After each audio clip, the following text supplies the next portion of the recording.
너 요새 네 서방 밥 잘 안 챙기니? 애가 집에 와서 한 달은 굶은 것처럼 밥을 먹고 가더라. 그럴 거면 너 일 그만두고 집에서 살림해. 무슨 대단한 일 한다고 서방배 굶겨가면서까지 하니? 어머니, 그이 집에서도 그렇게 걸신 들린 것처럼 먹어요. 걱정 마세요. 남편이 한 번씩 혼자 시댁에 가서 밥을 먹고 오는 날이면 시어머니는 어김없이 그날 저녁에 전화를 하셔서 꼭 한 말씀을 하셨습니다. 처음에는 그 전화를 받았을 때 크게 당황해서 제대로 말도 못했는데 세 번쯤 받고 나니 태연하게 대꾸하게 되더라고요.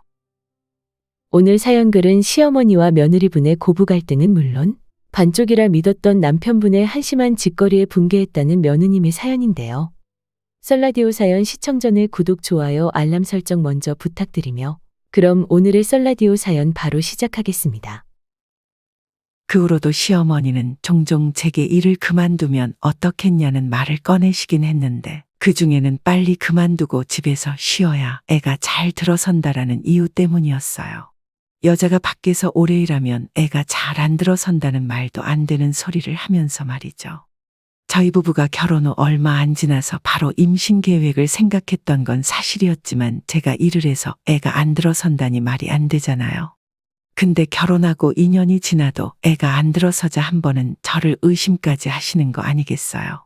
몸에 이상이 없는 이상 이렇게 애가 안 생길 수 없다고 저를 끌고 산부인과에 가려고 하셨어요. 그것도 처음에는 밥 사주시는 척해서 저를 불러내신 후에 말이죠. 시어머니가 점심 함께 하자고 하셔서 나간 자리는 제 몸에 이상이 있는지 없는지 알기 위한 덫이었습니다. 식사를 다 하자마자 갈 곳이 있다고 저를 데려간 곳은 바로 산부인과였어요.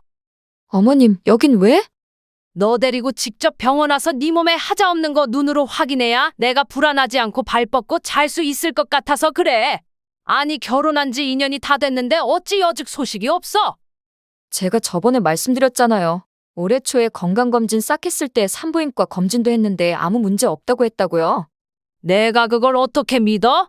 그냥 한 번 더 받아봐 내가 보는 앞에서. 못 믿으시는 건 어머니 문제고요. 제가 괜찮다는데 대체 왜 그러세요? 그리고 제가 문제가 없다면 민혁 씨도 검사를 해야 하는 거 아닌가요? 뭐? 그게 무슨 소리냐? 내 아들 몸에 무슨 문제가 있다 이거냐? 이 김숙자 아들한테는 아무 문제 없어? 그럼 한경애 씨 딸 몸에도 아무 문제 없어요? 어머님, 제발 부탁인데요. 이제 제 임신 문제로 이렇게 불러내시는 것처럼 저한테만 스트레스 좀 그만 주세요. 임신은 뭐 저 혼자 해요? 이렇게 호소를 해도 시어머니는 말을 듣지 않으셨죠. 나중에는 제가 회사를 더 다니려고 일부러 약을 먹어 임신을 안 한다고까지 몰아가셨습니다. 저희 집에 와서 제 책상이나 화장대에 약은 없는지 확인하다가 제게 들켜서 한바탕 난리가 나기도 했어요. 그럴 때마다 남편은 그저 우리 엄마가 나를 너무 생각해서 우리 엄마가 아직도 내가 애처럼 느껴지나 봐. 다 나 걱정해서 그러시는 거니까 당신이 좀 이해해줘. 라고 정말 말뿐인 위로만 할 뿐이었어요. 그냥 우리 엄마 불쌍하게 살아온 사람이니까 너가 이해해라 하고 강요하는 것밖에 아니었네요. 아니 오히려 한술 더 떴습니다. 결혼하고 1년이 지나가기도 전에 저는 알아버렸네요. 저는 연애 중에 남편을 알아가면서 본인에게 투자하는 걸 두려워하지 않고 자기 관리가 투철하며 소중한 사람에게도 돈을 잘 쓴다고 생각했는데요. 근데 그게 아니었더라고요. 남편이 투자하고 돈을 쓰는 건 본인과 본인의 가족들에게 뿐이었어요. 저와 제 가족은 그 바운더리에 들어가지도 않았고요. 그건 결혼하고 나서 시어머니의 생신과 저희 친정어머니의 생신이 지나고서야 깨달을 수 있었죠. 시어머니는 11월 생이시고 저희 어머니는 2월 생이시거든요. 저희는 그해 6월에 결혼을 해서 시어머니 생신을 먼저 축하드려야 했어요. 남편은 제게 선물만 준비하고 생신날 다 같이 식사를 할 레스토랑은 본인이 직접 예약을 하겠다고 하더군요. 저는 남편이 제게 전해준 대로 시어머니께 드릴 조격기와 명품 스카프를 준비했어요. 그런데 그때도 남편은 꼭 어느 브랜드에서 사야 하는지 강조하더군요. 그리고 남편은 인당 20만 원 가까이 하는 고급 일식집을 예약했고요. 근데 시간이 흘러 저희 친정어머니 생신이 다가왔을 때 남편이 뭘 준비했는지 아세요? 이번에는 저희 어머니 생신이라서 제가 생신을 축하할 식당을 예약하려고 했는데 남편이 그런 저를 말리더라고요. 이번에도 식당은 자기가 알아볼 테니 저는 선물만 준비하라고요. 왜? 그냥 내가 예약할게. 안 그래도 어머니 요즘 회가 당긴다고 하셔서 내가 일식 코스 요리 전문점 예약하려고 했는데. 회가 드시고 싶다고 하셨어? 알겠어. 그럼 내가 좋은 대로 예약할게. 아무래도 선물은 당신이 준비하는 게 낫잖아. 나는 여자들이 뭘 좋아하는지도 잘 모르고. 엄선해서 좋은 식당을 예약한다고 하길래 저도 알겠다고 하고 그냥 어머니 선물만 준비했죠. 근데 남편이 저와 어머니를 데리고 간 식당은 시어머니 생신을 축하했던 고급 일식집과는 정반대인 인당 3만 원도 안 되는 무한리필 해산물 뷔페였습니다. 믿겨지시나요? 본인 어머니 생신에는 20만 원짜리 일식집을 예약한 사람이 장모님 생신에는 인당 3만 원이라니. 아니 3만 원도 아니고 정확히는 2만 7천 원이었습니다. 꾸역꾸역 할인까지 다 받아서요. 제가 뷔페 앞에서 넋이 나가서 물어봤어요. 여기야? 설마 여기서 우리 엄마 생신 축하를 하자는 거야? 응, 괜찮지? 여기 지점이 특히나 평이 좋대. 장모님, 회 드시고 싶다고 하셨죠? 오늘 마음껏 드세요. 진심으로 그 자리에서 뻔뻔하게 웃는 얼굴을 주먹으로 치고 싶었어요. 우리 어머니가 왜 이런 무한리필 뷔페에서 생신을 축하받아야 하는 거지? 우리 어머니가 시어머니보다 못한 게 뭐가 있다고 라는 생각에 얼굴이 점점 굳어지는 게 느껴졌어요. 근데 저희 어머니는 그래도 사위가 모시고 온 곳이라고 예약한 룸에 들어가서도 웃으시면서 잘 먹겠다고 하셨어요. 식사하는 내내 입에 음식을 넣어도 맛이 안 느껴졌습니다. 밥을 먹는 내내 이 인간을 어떻게 요리할까라는 생각만 했어요. 그래서 혹시나 이렇게 저렴한 곳을 예약했다고 했으니 따로 선물이라도 준비했을까 싶어 넌지시 물어보니 안 했답니다. 선물은 제 담당 아니냐고 하면서 말이죠. 식사 후에 어머니를 모셔다 드리고 집으로 가는 차 안에서 정말 한마디도 안 했습니다. 집에 도착했을 때 오히려 남편이 제게 먼저 말을 걸었어요. 뭐야, 당신 왜 밥 잘 먹고 입이 대빨 나왔어? 뭐가 문젠데, 어? 뭐가 문제냐고? 정말 몰라서 물어? 진짜 모르는 거면 당신 지능에 문제가 있는 거야. 어떻게 당신 엄마 생신에는 인당 20만 원짜리 식당을 예약했으면서 우리 엄마는 3만 원도 안 하는 뷔페를 예약해. 제정신이야? 당신 엄마랑 우리 엄마를 이렇게 노골적으로 차별할 수 있니? 뭐야, 아니 그것 때문이야? 나는 장모님이 회 드시고 싶다고 해서 많이 드시라고 뷔페 간 거지. 너도 참 속이 좁다. 웃기고 있네. 모른 척 하지 마. 누굴 머저리로 알아? 당신 분명히 당신 엄마랑 우리 엄마 차별한 거야. 진짜 진심으로 대접하고 싶었으면 생신날 비싼 횟집이나 일식집 가서 드시고 싶을 만큼 무제한으로 시켜주지. 무슨 무한리필집에 가니? 당신 엄마 생신에 무한리필집 갈 수 있어? 당신 회사 상사들 모실 때 무한리필집 갈 거야? 명품 브랜드에서 일한다고 온몸을 명품으로 두르고 다니면 뭐하니? 정작 가족은 무한리필집 데려가서 대접한다고 하는데?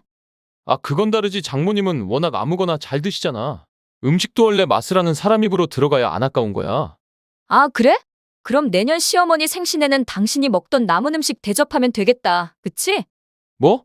너 그게 무슨 말이야? 당신 어머님 꼭 당신이 먹다 남긴 밥 싹 다 드시잖아. 감자탕에 있는 고기도 그렇고 간장게장도 당신이 먹다 남긴 거 꼭 한 번 더 싹 긁어서 드시잖아.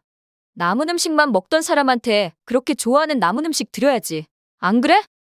이 사건으로 같은 문제로 몇 번을 싸웠는지 몰라요. 그 다음에 시어머니 생신에 제가 생신 선물로 저희 어머니 생신에 갔던 무한리필 뷔페 2인 동반 무료 티켓을 드렸던 때 한 번 더 박터지게 싸웠어요. 남편은 본인 가족이나 본인에게 드리는 돈이나 시간 노력은 전혀 아까워하지 않으면서도 꼭 저나 저희 어머니께 들어가는 투자는 아까워서 쩔쩔매면서 어떻게 해서든 더 싸거나 시간이 덜 들어가는 길을 찾으려고 했습니다. 한 번은 무슨 바람이 불었는지 본인 회사 브랜드에서 새로 출시한 화장품을 가져와서 저희 어머니 가져다 드리라고 주더군요. 웬일 이래 하고 고맙다고 했는데 뭔가 화장품 케이스들이 굉장히 작은 겁니다. 근데 용량이 되게 작다. 원래 크림 한 통에 50ml는 하잖아. 이건 30ml 정도 돼 보이고 이건 20ml 정도 되겠는데? 아, 신제품이라서 그래. 신제품이라서. 정식 출시 전에 먼저 만든 거라 아무래도 용량이 좀 작아. 그리고 원래 고급일수록 용량은 적은 거야. 이 얘기를 듣고 그저 그런가 보다 했는데 거짓말을 치려면 증거를 완벽하게 없앴어야죠. 아파트 분리수거 하는 날 박스를 치우는데 그곳에 남편이 저희 어머니께 드리라고 준 화장품 본품 박스가 있었습니다. 그리고 그 박스를 들었을 때 본품 60ml와 함께 샘플 20ml가 같이 들어 있었다는 걸 알게 됐죠. 그렇습니다.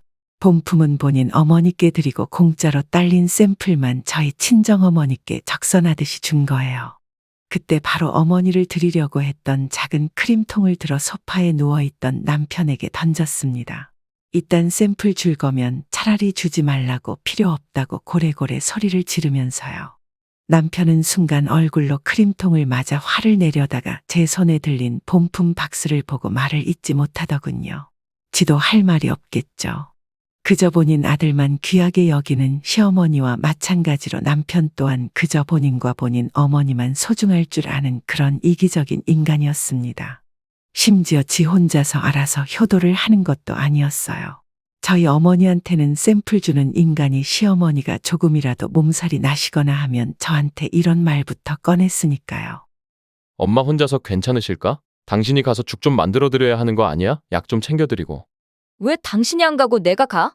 아니, 며느리가 시어머니 편찮으시면 갈 수도 있지. 내가 뭐 못할 말 했어.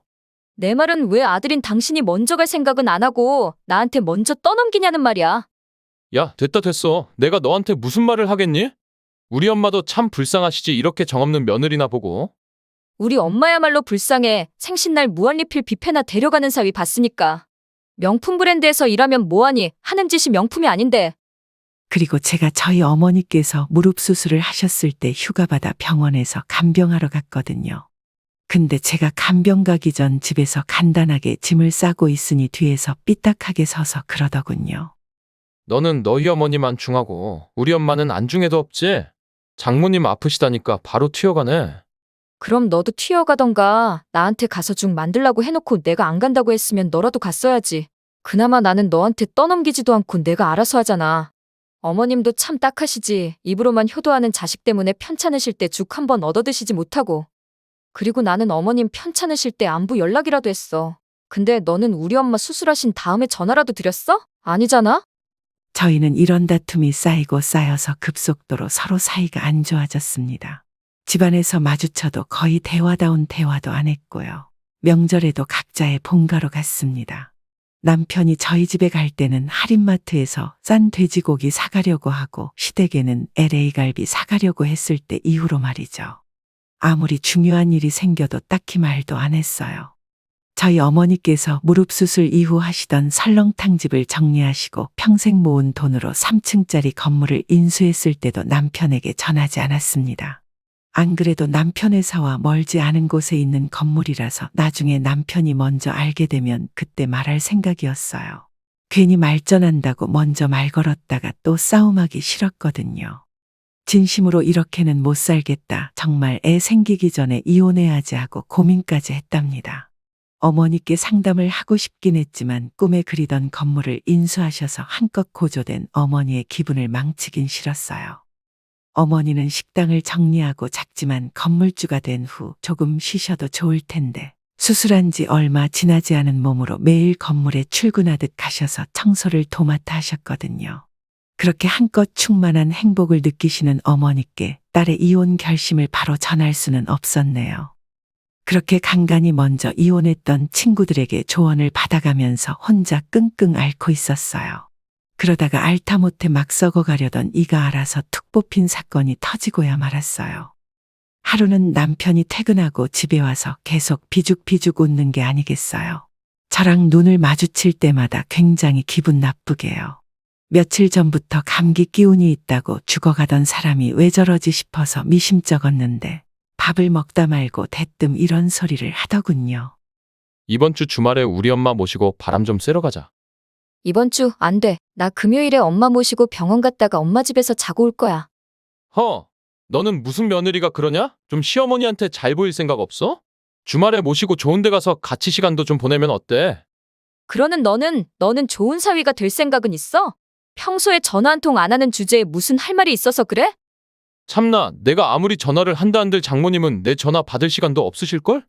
청소하느라 너무 바빠 보이던데? 뭐? 그게 무슨 소리야? 내가 너 쪽팔릴까봐 말 안 하려고 했는데 너도 참 너무하다. 아무리 네 엄마가 건물에서 청소 일하는 게 부끄러워도 그렇지. 남편한테도 말을 안 하냐? 무릎 수술하시고 뭐 식당 매출이 얼마나 떨어졌길래 장사까지 접고 건물 청소를 하고 다니셔? 말 좀 똑바로 처음부터 해. 무슨 소리인지 알아먹게. 끝까지 모른 척하네. 나 오늘 회사 근처 병원에 갔는데 장모님이 계시더라. 아주 팔 걷어붙이고 바지땅까지 접고 청소 열심히 하고 계시던데? 참 그렇게 열심히 일하시는데 딸은 쪽팔려서 남편한테도 말도 안 하고 장모님만 불쌍하다. 당신 지금 땡땡상가 말하는 거야? 거봐 당신도 알고 있네. 그래서 너 병원 갔다 우리 엄마 만나서 아는 척은 했니? 아니 뭐 장모님이 워낙 바빠 보이기도 했고 또 나도 점심시간에 병원 간 거라 시간이 없어서 그냥. 아, 창피해서 아는 척도 못했다? 야 그러는 넌 자기 엄마가 건물 청소하는 거 쪽팔려서 나한테도 비밀로 했으면서. 그래 쪽팔릴 만도 하지. 나도 건물 청소로 한 푼 버는 장모 쪽팔리던데. 그래도 나는 또 되게 대단한 것 마냥 죽고 못 살고 챙기길래 효심이 지극한가 했더니 내가 너 그럴 줄. 야, 이 머저리 같은 놈아. 그 건물 우리 엄마 거야. 지난 9월에 매입하셨어. 순간 저희 둘 사이에는 정적이 감돌았습니다. 제 말에 멈칫한 남편은 잠깐 굳어있다가 이내 크게 비웃음을 날리면서 말했어요. 야 표정 되게 진지하네. 나 믿을 뻔했다. 아무리 당장 쪽팔려도 수습 못할 거짓말은 하는 게 아니지. 너 나중에 어떻게 하려고 그러냐? 믿든 말든 그건 네가 알아서 하고 쪽팔려서 모른 척을 했어. 우리 엄마를 진짜 상상을 초월하는 쓰레기구나 너. 내가 처음에는 무슨 콩깍지가 껴서 명품 휘두른 너를 좋아했는지 모르지만 지금은 알겠어. 네가 왜 명품에 집착하는지. 본인 자체가 구제할 수 없는 싸구려라서 사서 걸치는 것 정도는 명품을 둘러야 그나마 사람처럼 보여서야. 맞지? 뭐? 야 너 말 다 했어? 진짜 구질구질한 게 누군데 나한테? 다 필요 없고 너 말 한 번 잘 꺼냈다. 타이밍 잘 맞췄어. 우리 이혼하자. 나 어제 변호사 보고 왔어. 그냥 상담만 받으러 간 건데 상담하다 보니까 아무래도 안 될 것 같아서 이혼소장 작성도 하고 왔어. 아, 여기 있다. 저는 휴대폰을 들어서 변호사 사무실에서 작성 후에 찍어둔 이혼소장을 남편에게 들이밀었습니다. 지진이 난 것처럼 흔들리는 눈동자로 휴대폰 화면을 더듬던 남편은 손으로 입을 쓸더니 오히려 코웃음을 치더군요. 하 이혼? 네가 정말 돌았구나? 그 뻣뻣한 자존심 때문에 이혼한다고? 누가 내 자존심 때문이래? 너 때문이야. 너 때문. 네가 타지도 않고 분리수거도 안 되는 쓰레기 중에 쓰레기라서 그 악취 때문에 이혼하는 거야. 네가 나랑 헤어지고 잘 살 것 같냐? 웃기지 마. 너 네가 대기업 다닌다고 믿을 구석 하나 있는 줄 아는데 건물 청소나 하는 별 볼 일 없는 친정뿐인 네가 나 없이 잘 살 것 같아? 아, 그러고 보니 이것도 있었네. 내가 부동산에 엄마랑 같이 갔었거든? 잡아, 이걸 보고도 못 믿겠으면 뭐 어쩔 수 없고. 남편이 무슨 말을 하든 저는 들고 있던 휴대폰에서 다른 사진도 찾아서 남편 눈앞에 가져다 놨어요. 그건 제가 미리 찍어둔 어머니 명의로 된 건물 등기부 등본이었습니다. 이렇게 써먹을 줄은 몰랐는데 휴대폰을 들여다보는 남편의 표정이 점점 일그러지는 걸 보면서 조금 후련하긴 했어요. 남편은 한참을 손으로 입을 틀어다 막고 충격에 빠져 있더니 이내 이런 헛소리를 내뱉더군요. 왜 나한테 말 안 했어? 꼭 해야 돼? 엄마가 건물 매입하신 게 지난 9월이라고. 9월. 우리 사이 진짜 안 좋았어. 당신이 추석에 우리 집에 돼지고기 사가고 당신 집에는 소고기 사갔을 때 더 나빠졌고. 그럼 이게 다 내가 장모님 댁에 소고기를 안 사가서 이런 거라고? 너는 머리가 그렇게 나쁘냐? 어떻게 말이 그렇게 되니? 아니면 너무 충격받아서 뇌가 잠깐 기능을 상실한 거야? 당신이나 당신 엄마나 지들밖에 모르는 이기적인 쓰레기니까 이혼한다고. 됐냐? 이제 이해가 가? 이렇게 갑자기 헤어진다고? 아, 안 돼. 어떻게 이렇게 헤어져? 난 못 헤어져. 갑자기도 아니고 당신 허락도 필요 없으니까 내가 끝낸다면 끝내는 거야. 이혼 얘기가 나왔으니 한 집에 있는 건 아무래도 불편하겠지? 내가 나갈 테니까 이 집은 이혼 조정하면서 팔아서 쪼개든지 몰아주던지 하자고. 야, 미주야, 잠깐만. 너 이렇게 가면 분명 후회한다. 어? 간단하게 짐을 챙기는 제 옆에서 남편은 아주 성가시게 후회할 거다. 다시 생각해봐라. 너 너무 감정적이다. 라는 소리만 하더군요. 저는 트렁크 가방 하나를 들고 가방을 챙긴 다음에 저를 졸졸 쫓아서 현관문 앞까지 온 남편에게 말했어요. 왜? 건물주 딸이라고 생각하니 이제 아깝니? 너 같은 놈은 그냥 평생 껍데기나 치장하고 그렇게 소중한 네 엄마랑 같이 살아. 아마 너 같은 놈 데려간다는 여자 없을 테니까 지구상에 딱 하나 있는 너 좋다는 여자 네 엄마 잘 모시면서 살라고. 그대로 저는 어머니 댁으로 향했습니다. 어머니는 제가 남편과 사이가 좀 서먹하다고만 알고 계셨지 이렇게 이혼까지 결심할 정도로 나쁘다고는 상상도 못 하셨거든요. 아닌 밤중에 이혼하겠다고 찾아온 딸을 보고 놀라긴 하셨지만 이내 제 설명을 듣고 잘했다고 안아주셨어요. 정말 오랜만에 어머니 품에 안겨서 시원하게 울었습니다. 그건 슬픔이나 아쉬움의 눈물이 아니라 후련함과 지금까지 참아왔던 울분을 해소시키는 눈물이었어요. 당연히 남편은 다음 날 저희 어머니 댁으로 찾아왔어요. 남편이 올 줄 알았습니다. 그날 저희 어머니에게 전화가 한 통 왔거든요.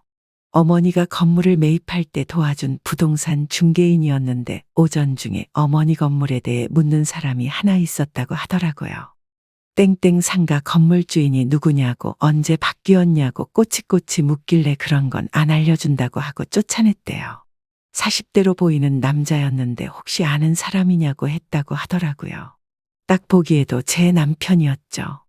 부동산의 건물주 이름을 확인하는 것도 못한 남편은 그래도 제 말을 믿기로 한 건지 어머니 댁으로 찾아와서 제게 용서를 구했어요.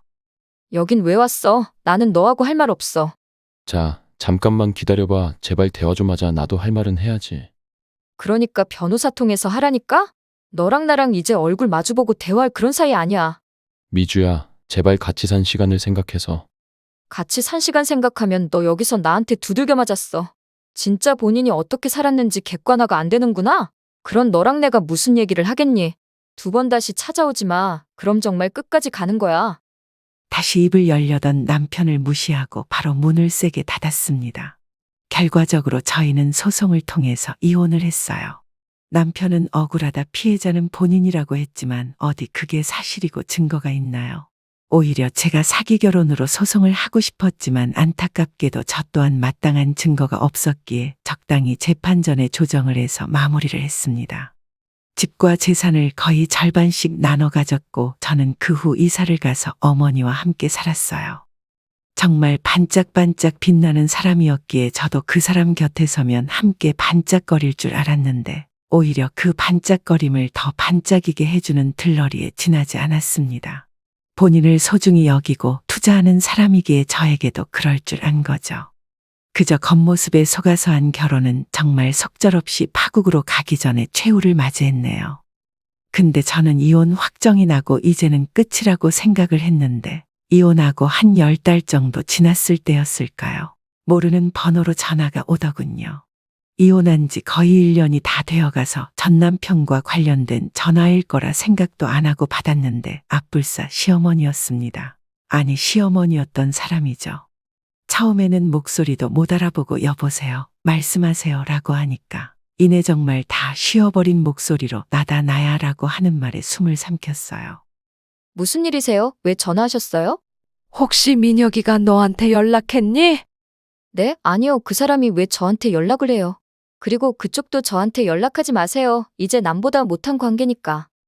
그렇게 단호하게 전화를 끊었는데 이틀 뒤에 한 번 더 전화가 왔어요. 또다시 그 인간이 혹시 저한테 찾아가진 않았냐고요.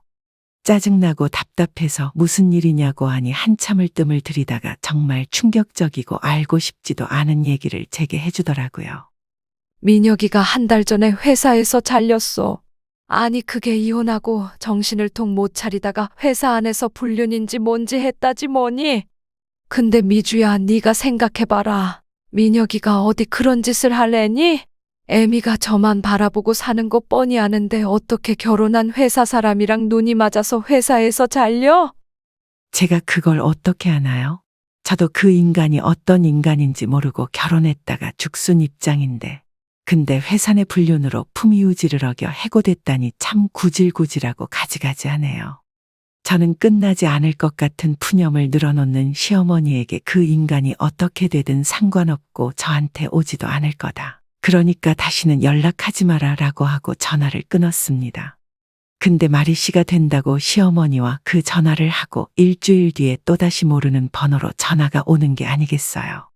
새벽에 전화가 울려서 눈도 못 떠서 모르고 받아버렸는데 그 인간이었습니다. 혀는 베베 꼬여서 알고 보니 술에 왕창 취해서 전화를 건 거였더라고요. 여보세요, 미주야 너니? 뭐야, 이젠 술까지 마셨어? 됐다, 나 끊는다. 잠깐만 목소리 좀 들려줘. 내가 왜 너한테 아까운 내 목소리를 들려줘야 되는데. 술 마실 거면 곱게 마시고 잠이나 자. 잠이 안 오면 어디 머리라도 들이박아서 기절이라도 하든가.